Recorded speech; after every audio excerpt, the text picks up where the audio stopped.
Баршаңызға қайырлы күн достар, менің каналыма қош келдіңіздер. Бүгін сіздермен қысқаға баклажаннан осындай өте дәмді әрі оңай жасалатын салат жабатын боламыз. Міндетті түрде менің рецептім бойынша дайындап көріңіздер. Ол үшін салаттарымызды жабатын шыны ыдыстарымызды стерильдеп аламыз. Мен мантоваркаға стерильдеп алдым.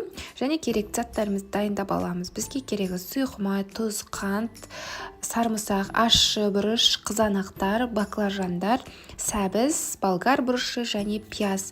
Енді баклажандарымызды видеодағыдай жуан үлкен етіп тураймыз.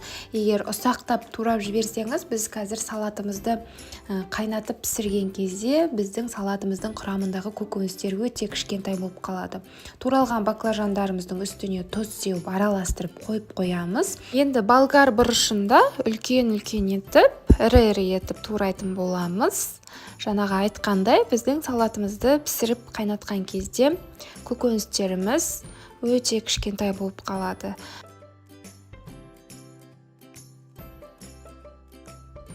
Салатқа қосатын пиязымызды да ортасынан бөліп, осылай жіңішкелеп турап шығатын боламыз.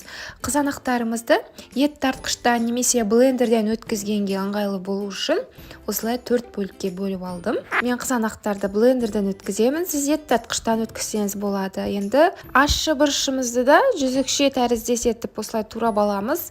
Ащы бұрыштың көлемі өз қалауыңызша, біреу не екеу қоссаңыз болады. Мен 1,5 ащы бұрыш қостым. Кішкене не аз да емес, көп те емес. Және сарымсақтарымызды езіп, сәбізімізді үккіштен өткізіп аламыз. Мінекей, қызанақтарымды блендерден өткіздім. Енді қазанға салып, барлығын аздап қайнататын боламыз. Қазанымыздың астын қосып, сұйық майымызды құямыз. Үстінен жаңағы блендерден өткен қызанақтарымызды саламыз. Тұз бұрышын себеміз. Қызанақтарымызды жақсылап араластырамыз. Оттың қызуы менде орташа қызуда тұр. Қазанымның қақпағын жауып, қызанақтарымның бұрқылдап қайнағанын күтемін. Шамамен 2-3 минутта менің қызанақтарым бұрқылдап қайнай бастады. Осылай қайнай бастаған кезде енді болгар бұрышын, сәбізімізді және пиязымызды салып, жақсылап араластыратын боламыз. Барлығын жақсылап араластырған соң қазанның қақпағын жауып, орташа отқа шамамен 10 минутқа қоямыз.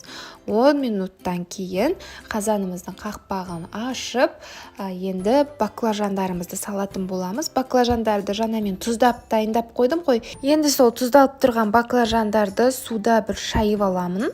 Артық суын сығып, кетіріп, содан кейін осы көкөністерімізге қосып араластыратын боламын. Және де қазанның қақпағын жауып, шамамен 15 минуттай орташа отта қайнатамын. Мінекей 15 минут уақыт өтті, біздің көкөністеріміз бұрқылдап қайнап жатыр екен. Енді ащы бұрышпен сарымсағымызды қосамыз, араластырамыз. Және осы сәтте уксусымызды құямыз. Салатымызға тағы да жақсылап араластырып, оттың қызуын ең баяуына қойып, салатымызды баяу отта шамамен 5 минуттай ғана ұстайтын боламыз. Әрине қазанның қақпағын жауып. Мінекей шамамен 5 минуттай баяу отта тұрды. Біздің салатымыз артық қайнатып жіберіп қажет емес, себебі бұл салат қой. Тым көп қатты қайнатып жіберсеңіз, сіздің көкөністеріңіз езіліп кетеді. Арнайы стерильденген шыны ыдыстарымызға салатымызды саламыз. Осындай бұрандалы қақпақтарын мен ыстық суға салып стерильдеп алдым. Оларды да бұрап жабамыз. Менде осындай 4 шыны ыдыс шықты. Салқын бөлме температурасында сақтасаңыздар болады. Осымен біздің қысқаға баклажандардан салатымыз дайын. Ас болсын. Қыздар, осы өзімнің YouTube каналымда басқа да түрлі көптеген рецепттер ұсынамын. Кешкі астың түр-түрін, тіпті ақылы мастер-класста сатып жүрген пирог, пирожниларында түрлерін ұсынып отырамын.